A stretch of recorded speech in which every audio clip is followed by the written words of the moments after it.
My mom would be at all my sporting events. Let's say I was playing football, okay?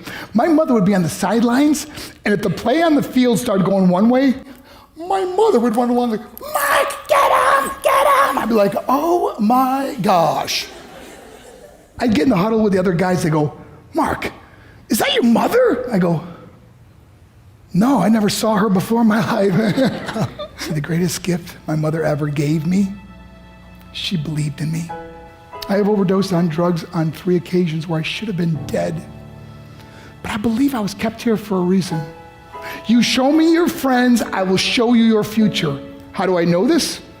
I hung out with losers, and I became the biggest loser of them all because I gave up everything I dreamt about as a little boy because of who I chose to surround myself with. My friends would drive me home at 2, 3, 4 in the morning. We'd be drunk and high, laughing in the car. We'd pull up in front of my house in New York. They go, Mark, the light's on. I go, oh man, my mother's up. See, my mom wouldn't go to bed until she knew her son was still alive.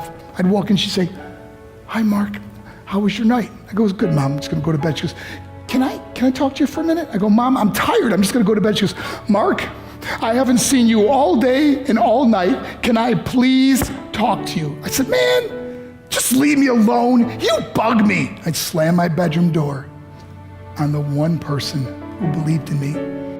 I was on a worldwide tour and we were wrestling overseas in Japan. After my wrestling match, I went upstairs in my hotel room and I fell asleep. There was a knock at my door at 3 o'clock in the morning.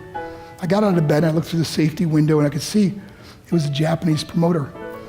So I opened the door and he said, Mark, you need to call home. There's been an emergency.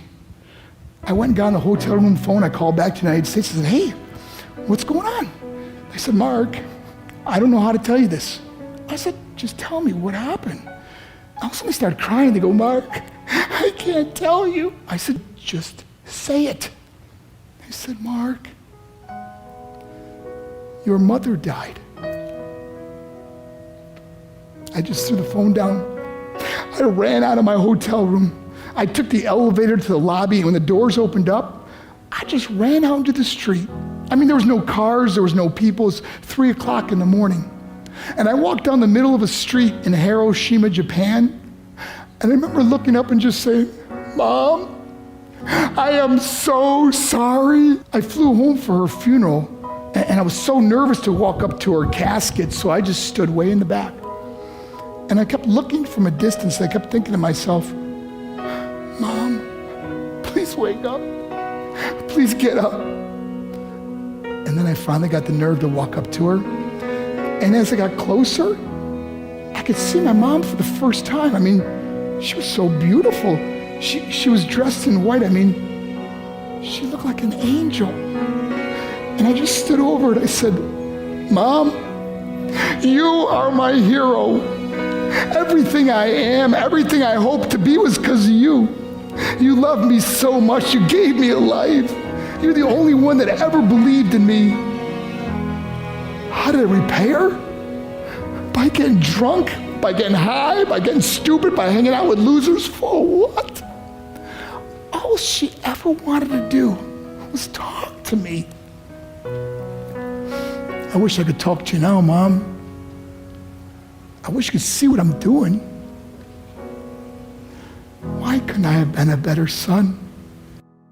We are defined by our choices. But if you surround yourself with people involved in drugs and alcohol and pills, it's a dead end. I'm not here to preach to you. I'm here to tell you I lived that life. It leads to broken hearts, broken relationships, broken dreams, and death.